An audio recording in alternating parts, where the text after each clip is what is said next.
Réconciliation pour repenser les plaies de 10 années de crise. Oui, je pense que c'est une question centrale.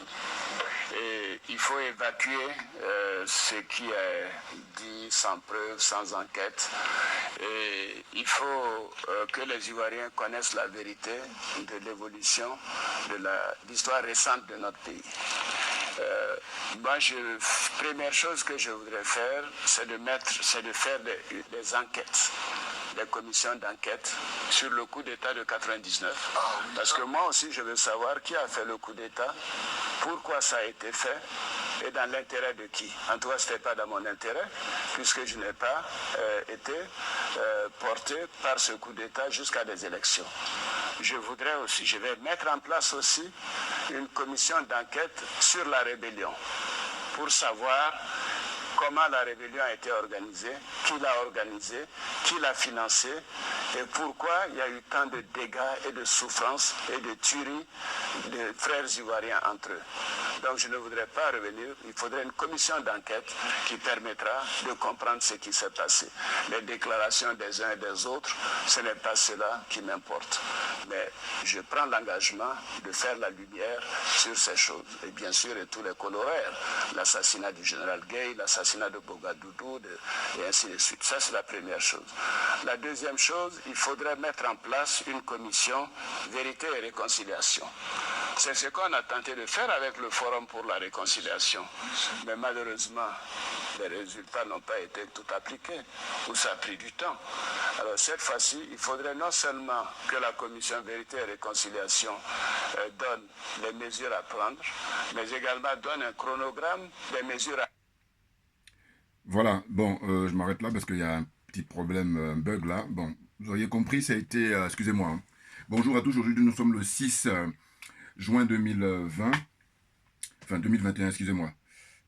En fait, je fais cette vidéo pour revenir sur le retour du président Laurent Gbagbo. Donc, attendez, il faut que je teigne ça parce que sinon, voilà. Voilà, donc... je reviens sur le retour du président Gbagbo prévu pour le 17 juin 2021. Voilà, donc aujourd'hui, je le rappelais, hein, on est le 6 juin 2021. Vous avez vu, là, c'était en fait le débat, j'ai pris les extraits du débat qui a eu lieu en 2010 entre M. Ouattara et M. Laurent Gbagbo. C'était excellent à l'époque, hein, parce que c'était inédit. Et ça s'est très très bien passé. Simplement, on a en face de nous des irresponsables. Parce qu'à un moment donné, il faut assumer, il faut faire pour servir l'intérêt général. Or là, on est dans des combines et puis... bon, cela dit, M. Gbagbo, quand on regarde le bilan, lui, il a beaucoup fait pour essayer de faire avancer les choses dans le sens inclusif. Hein. Même si après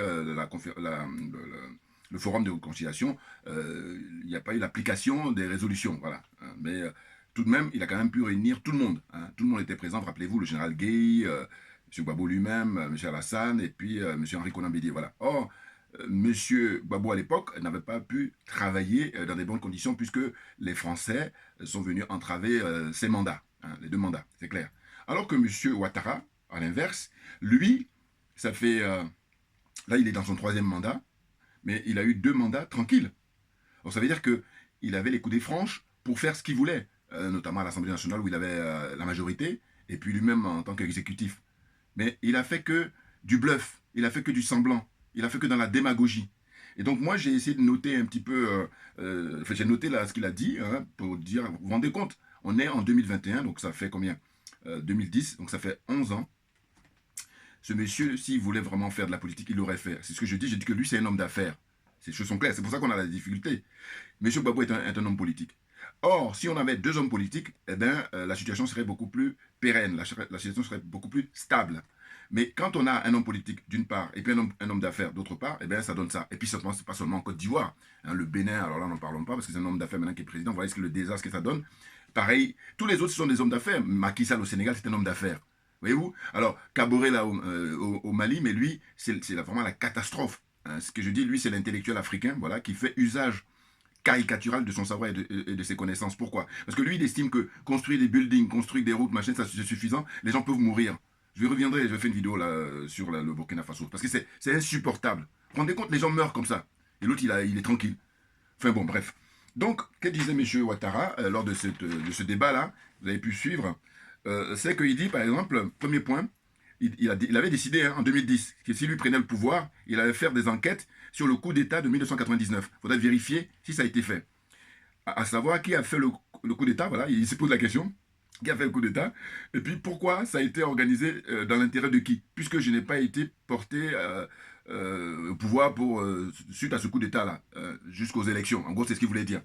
Voyez-vous, mais c'est incroyable, hein, alors qu'on sait que c'est lui qui est mandaté par la France, et le coup d'État orchestré par la France, et c'est lui qui a été mis, la preuve, on a la preuve. Maintenant, lui, il a le culot, là, hein, lors de ce débat en 2010, de dire ça. Bon, donc là, il faut en appeler à l'intelligence de chacun de nous. Voilà, il ne faut pas insulter l'intelligence des gens, c'est ce que je dis constamment.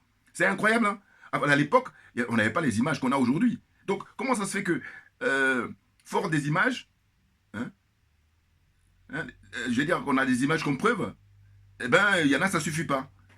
Complètement, mais à côté de la plaque, des aliénés, voilà. Vous voyez, il y a toujours pareil, on est dans la zone CFA, la zone des aliénés, la zone des complexés, la zone des corrompus, c'est rien d'autre. C'est pour ça qu'on est toujours là, hein. Donc il dit quoi? Deuxième point, il dit, je vais mettre en place une commission d'enquête sur la rébellion. Voilà, c'est ça.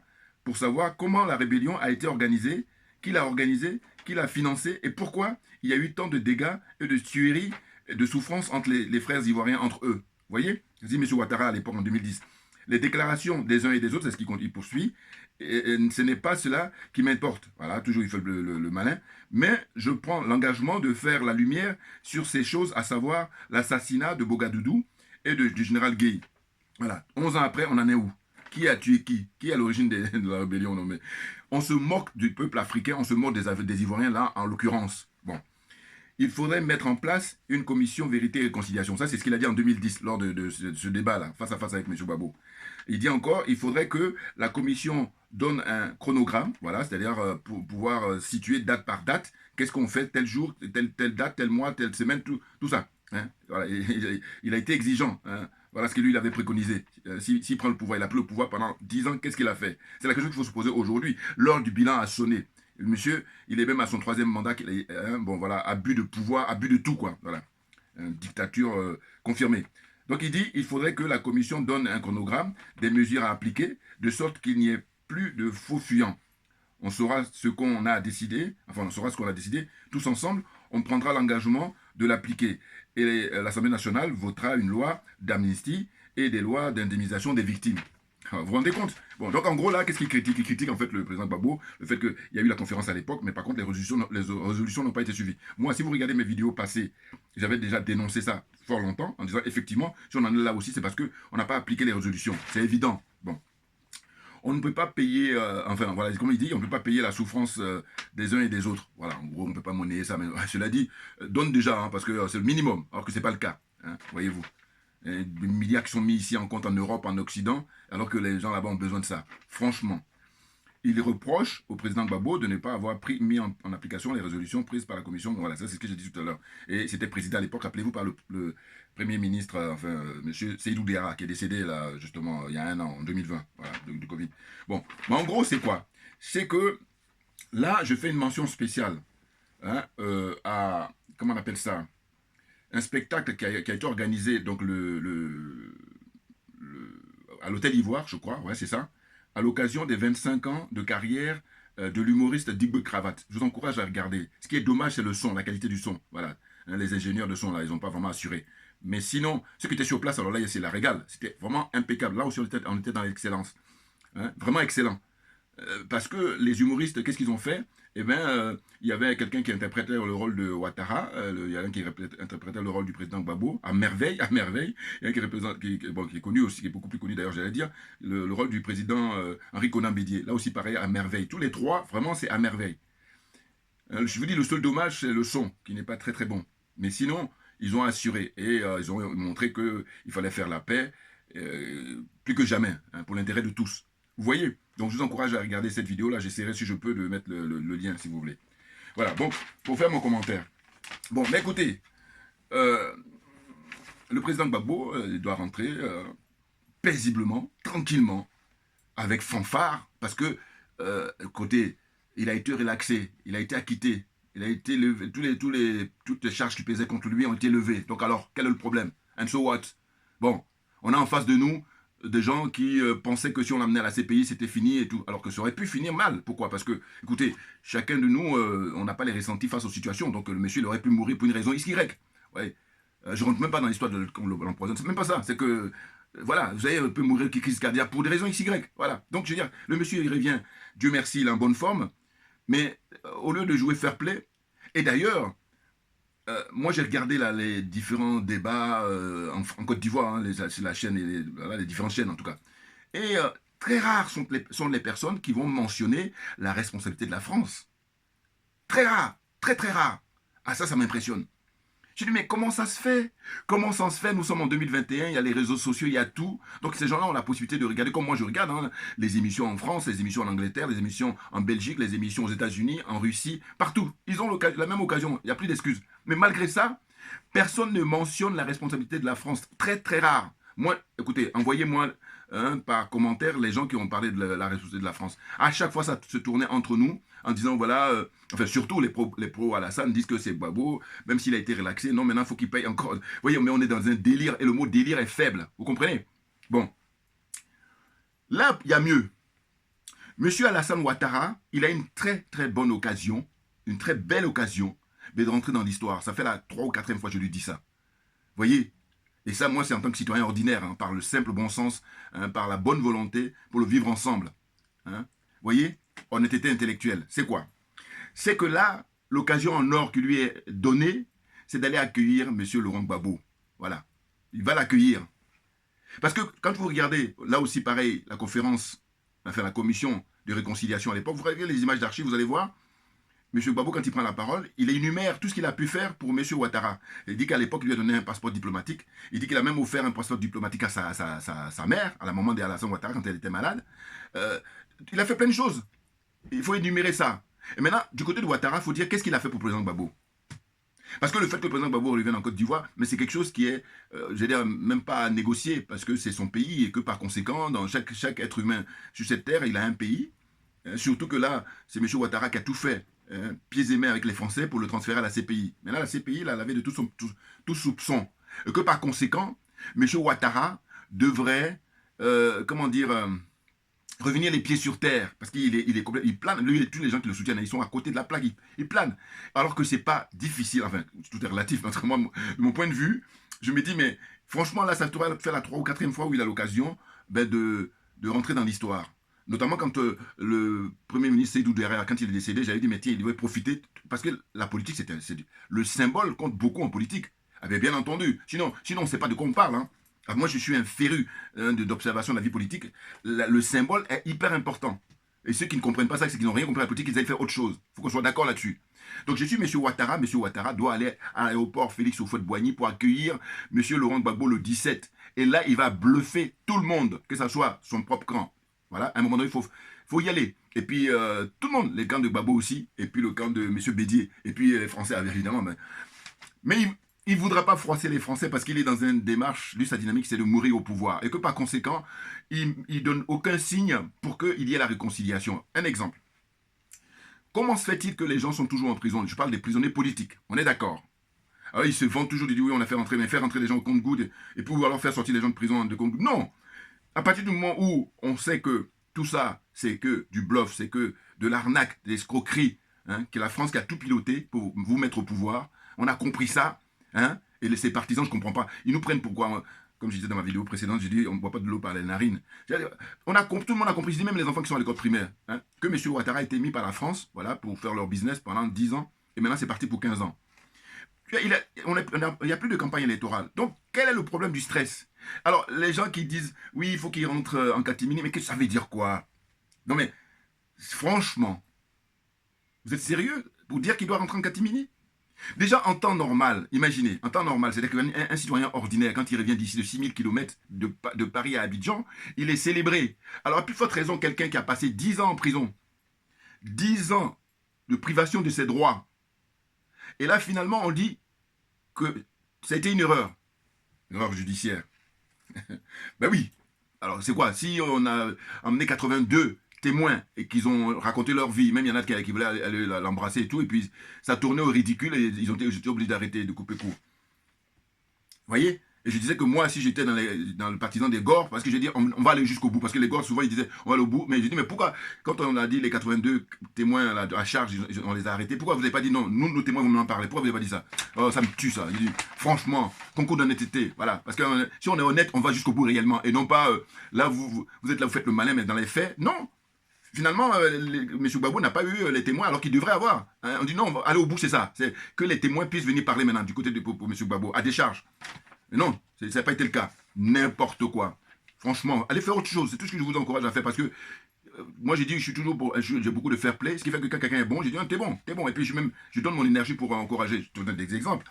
Mon frère Kémy Seba, Madame Nyamb, voilà. Mais par contre, quand il y a des trucs où je ne suis pas d'accord, je dis non, je ne suis pas d'accord là-dessus. Et puis c'est une question d'argumentation, c'est l'intelligence, voilà. Et puis maintenant, on expose ça auprès de tout le monde et puis les gens apprécient, c'est tout. Voilà. Donc, que dis-je? Écoutez, M. Ouattara a une très belle occasion, voilà. Là, avant l'arrivée de M. Gbagbo, le 17 juin, c'est de libérer tous les prisonniers qui sont là, tous les prisonniers politiques, voilà, qui restent, notamment les militaires, et surtout les militaires, j'allais dire. Parce que les pauvres, depuis 2010, ils sont en prison, comment dire, en Côte d'Ivoire, hein, parce qu'il n'y a pas qu'Abidjan, mais la prison en Côte d'Ivoire, ce n'est pas la CPI. Vous comprenez? Parce que la CPI, on est dans des pays de droit où il y a des minimums qui sont respectés. Or, là-bas, ils sont dans un environnement, mais complètement, comment dire, délabré. Enfin, là, les mots sont même faibles. Hein? Ils sont torturés à tous les niveaux, physiquement, mentalement, moralement. Vous voyez? Quand on parle de privation de leurs droits, eux, c'est même faible de dire ça. Donc, cette vidéo, c'est pour dire que M. Ouattara, il a une très belle occasion là, à ne pas rater. Mais sinon, c'est dommage. Et il va rentrer dans la poubelle de l'histoire si jamais il ne fait pas cette démonstration-là. La poubelle de l'histoire. Là encore, il a un rattrapage. C'est un peu comme un examen. Hein. Voilà, c'est pas terminé. Il a composé, pour l'instant, c'est pas terrible. Mais là, il a une occasion en or, c'est d'aller accueillir M. Laurent Gbagbo à l'aéroport Félix Houphouët-Boigny. Voilà, il fait ça. Mais là, voilà, je pense que ça va calmer beaucoup de gens.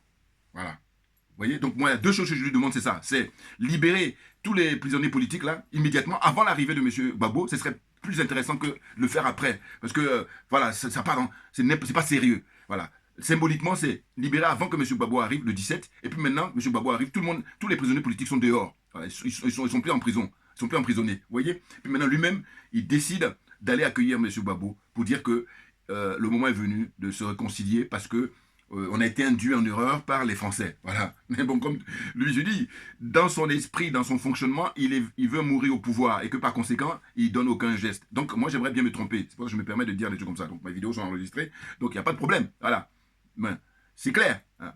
Il y en a qui vont soutenir ma thèse, et puis il y en a d'autres qui ne vont pas soutenir. Bon, ça, c'est la vie qui veut ça. C'est même le jeu démocratique. Tout est une question d'argumentation, et puis de transparence, surtout. Vous comprenez? Bon. Donc, il y a le monsieur, là, que j'ai vu à la télévision, qui dit qu'il est le responsable président des victimes. Mais franchement, c'est pathétique. Parce que j'ai suivi, et il disait qu'il allait aller à l'aéroport, et puis on verra ce qu'on verra et tout. Du coup, quand je regardais, je me disais, mais monsieur, vous êtes qui? Dans un pays de droit, enfin bon, c'est vrai que M. Alassane Ouattara ne donne pas l'exemple, donc c'est vrai qu'on ne peut pas dire qu'on est dans un pays de droit. Mais je veux dire que normalement, il y a la justice, il y a les forces de l'ordre, chacun a son rôle. Vous êtes président d'une association pour les victimes, d'accord, mais vous n'allez pas vous faire justice, on est d'accord. Maintenant, quand j'ai fait l'effort d'aller jusqu'au bout, hein, là où il était invité à cette émission-là, mais il a tout dit, voilà, il a fait des aveux. Il a dit, par exemple, qu'en fait, son problème, c'est que on donne les moyens à M. Gbagbo, en tant qu'ancien président, hein, pour assurer sa sécurité, pour maintien de l'ordre, pour sa vie, enfin, comment dire, en tant qu'ancien président. Hein, il y a toute la logistique qui va avec, hein, logement et tout ça. Bon. Et puis des gens qui seront payés pour les cuisiniers. Et bien, tout cet argent-là, lui, il dit, pourquoi on ne donne pas cet argent-là aux victimes? Mais vous vous rendez compte? Et donc, moi, quand je réfléchis, j'ai toujours fait concours d'honnêteté, c'est que je dis, mais est-ce que ce monsieur, une seule fois, a songé à ce que les Français ont fait aux Ivoiriens? Les soldats français, ils ont fait aux Ivoiriens, notamment devant l'hôtel d'Ivoire, notamment sur le pont Félix Houphouët-Boigny. Hein? Les gens à main nue, qui manifestent à main nue, à n'importe quel endroit, ça a toujours été à main nue. Mais ils ont été tués, des Ivoiriens qui ont été tués par l'armée française. Mais ça veut dire quoi? Mais ça veut dire qu'en fait, quand l'armée française tue des Ivoiriens, mais ce ne sont pas des victimes. Et là, on reste cantonné sur M. Gbagbo et M. Charles Blé Goudé en disant que oui, eux, ce sont eux qui ont tué. Ou ce que eux, soi-disant, parce qu'ils ont été relaxés, ils ont été acquittés. Donc il n'y a plus de discussion. Il n'y a plus de discussion, on perd notre temps là. Vous comprenez? Mais ces gens, j'ai dit, mais franchement, il faudra faire des études et tout ça. Non, mais vous avez perdu votre temps. Je comprends, c'est l'argent qui vous a... gagné de l'argent, voilà, j'ai eu mes diplômes, mais n'importe quoi, allez faire autre chose. C'est ça qui me tue. Hein. De toute façon, on est rendu là parce qu'il y a beaucoup de gens qui sont à des endroits où ils ne méritent pas. Alors dire ça même, c'est bon, c'est fatigant. Hein. Enfin, bon. Non, mais cela dit, moi je remercie toujours que les gens qui inventent Internet parce que ça permet à ce que vous voyez, je peux vous communiquer mon sentiment. Et puis il y a des gens qui sont d'accord avec ce que je dis. Mais sinon, s'il n'y avait pas Internet, on fait comment? Hein, ces escrocs-là qui confisquent tout, et puis ils ne donnent pas la parole à la population, alors qu'ils se vantent à chaque fois de dire qu'on représente la population. De quelle population? 0,1%. Et encore, je suis gentil de dire 1%. 0,000, et puis après, ça n'en finit pas, et puis on arrive à 1. C'est-à-dire rien du tout dans une population de 26 millions d'habitants. Franchement. Donc ce monsieur, en fait, il dit qu'on prendrait bien cet argent-là, qu'on donne à M. Gbagbo pour donner aux victimes n'importe quoi. Il faut vous en prendre. D'ailleurs, il le dit, hein, de cette façon, parce qu'à un moment donné, on le questionnait en tout, il dit, oui, c'est vrai que rien n'a été fait hein, depuis 10 ans. Et puis même, on peut aussi remonter à 2002, on peut remonter voilà, à 1999, tout ça à 1993. Vous voyez?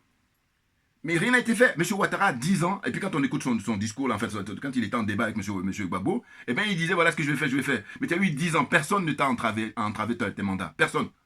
Et là, au contraire, toi, tu as coupé les têtes des gens. Hein, le petit Kofi. Je vais rendre hommage tout le temps. Hein, parce que moi, là, couper la tête du petit Kofi puis on joue au ballon avec ça, j'ai jamais vu. Quand on dit que ça a été cruel, mais le mot est faible, c'est un euphémisme de dire cruel. C'est beaucoup plus fort que ça. C'est terrible. Vous voyez? Et pendant ce temps-là, les Français comptent les points. Et moi, c'est ça qui me rend dingue. Je suis malade de ça. Je suis malade de ça parce que je dis, mais on est au 21e siècle avec toute la souffrance du peuple noir. Qu'est-ce qui fait que vous ne cogitez pas? Vous êtes réduit simplement au matériel. C'est quoi votre problème? Ils font le malin en plus. Ah là là là là là, punaise, punaise. Ah ben oui, on va dire les choses, hein. Et ça, c'est le minimum. Faut qu'on soit d'accord là-dessus. C'est le minimum. Si on pouvait faire plus que je dis toujours. Et moi, je suis pas dans l'étude. Non, non, ça m'intéresse pas. Concours d'honnêteté intellectuelle. C'est-à-dire qu'on va faire jouer hein, le minds. C'est-à-dire réfléchir. Quand on dit qu'on est être humain, eh ben, on agit autrement. Moi, je vais célébrer la vie, moi. Pas les gens qui veulent célébrer la mort ou qui célèbrent la mort. Qu'est-ce que ça veut dire? Chacun ses valeurs. Mais je crois que le bien finit toujours par triompher. Monsieur Gbagbo va rentrer en grande pompe, il va rentrer triomphalement, les fanfares, ils vont arriver. Hein? Et la Côte d'Ivoire est tellement riche, comme tous les pays d'Afrique d'ailleurs, mais au niveau de la musique folklorique, la musique ethnique, la musique de chez nous, comme on dit à chez nous pays, tout le monde est invité, les cars sont déjà en train de se préparer, mais il faut venir pour faire la fête. Et ça, monsieur Ouattara, il a une belle occasion là de assurer dans la sérénité hein, tout ça, pour que tout le monde soit gagnant, parce que tout le monde sera gagnant. Personne, s'il agit comme ça, ne peut être perdant. Personne. En revanche, si là, il continue à instrumentaliser ce monsieur, à manipuler tout le monde, c'est sûr qu'il y a une minorité qui oppresse la majorité. Mais ça ne peut pas durer. Ça ne peut pas durer. Parce que dans la marche normale de l'histoire, c'est pas possible. Comprenez? Donc, j'ai dit que les Français comptent les points. Voilà. Le nombre de morts... Maintenant, il faut faire les bilans. Il faut faire le bilan. Le nombre de morts des soldats français en Côte d'Ivoire. Hein? J'ai même envie de dire depuis l'indépendance jusqu'en 2021 là. Ben oui, tant qu'à faire, on va y aller. Il faut le faire. Or là, eh bien personne n'y pense, en tout cas pas grand monde. Et ils sont invités à la RTI, ils sont invités à NCI, là, enfin plein de chaînes là. Et j'ai lu, très rares sont ceux qui vont mentionner la responsabilité de la France, très rares. C'est incroyable. Et j'ai pensé, je dis, mais en fin de compte, vous voyez, là on va distinguer les panafricains et puis les nationalistes là. C'est-à-dire les gens qui pensent que la Côte d'Ivoire c'est la Côte d'Ivoire et puis... Alors que non, vous n'avez rien compris. Vous vous battez contre qui? Contre la France, mais la France parle de l'Europe. Vous battez contre qui? Les États-Unis? États-Unis. Il y a plusieurs États. L'Inde, il y a plusieurs États. Contre qui? Le Brésil, la Turquie, hein? La Chine, alors n'en parlons même pas. Vous voyez? Donc, il faut arrêter. Pour gagner, on doit la jouer panafricain. Voilà. Et dire ça, c'est dommage, alors que c'est tellement évident. C'est tellement évident, parce que l'histoire nous a tout démontré. Et que, comme je dis toujours, je dis que les pères d'indépendance, ils ont tout mis en place. Il nous reste maintenant à appliquer, et rien du tout. Il faut appliquer ce qu'ils ont dit. Les Kwame Nkrumah, les Patrice Lumumba, les Sylvanus Olympio, les Modibo Keïta. Hein, la liste est longue. Les pères d'indépendance, hein, pas les collabos comme Houphouët-Boigny, non. Hein, je parle des dignes qui se sont sacrifiés. Hein, Thomas Sankara, grand monsieur, capitaine Thomas Sankara. Voyez-vous? Donc, tous ces gens-là, on écoute ces discours, on écoute leurs discours, on écoute leurs écrits, et puis on a juste à mettre en pratique. C'est tout. Merci à tous pour votre attention. Et puis on lâche rien, on est très enthousiaste, on est très content pour célébrer le retour de le président Laurent Gbagbo et puis de Charles Blé Goudé dont on n'entend pas parler. Alors bon, on va le faire ça en deux étapes. Parce que déjà on va célébrer l'arrivée du président Gbagbo. Et puis après, le Charles Blé Goudé, le ministre, moi j'aurais espéré qu'ils rentrent tous les deux, mais bon, Mais en tous les cas, il va rentrer. C'est son pays, il va rester là-bas. Comment on appelle ça? Ici, malgré lui, alors qu'il a été acquitté aussi. C'est quoi cette histoire-là? Ça ne tient pas la route. Voilà, on lâche rien, hein, on est sur la bonne voie. Et puis, ce sont eux, la peur a changé de camp, figurez-vous. Ils sont en train de flipper là, des nazes. Allez, merci pour votre attention et à très bientôt. Merci bien.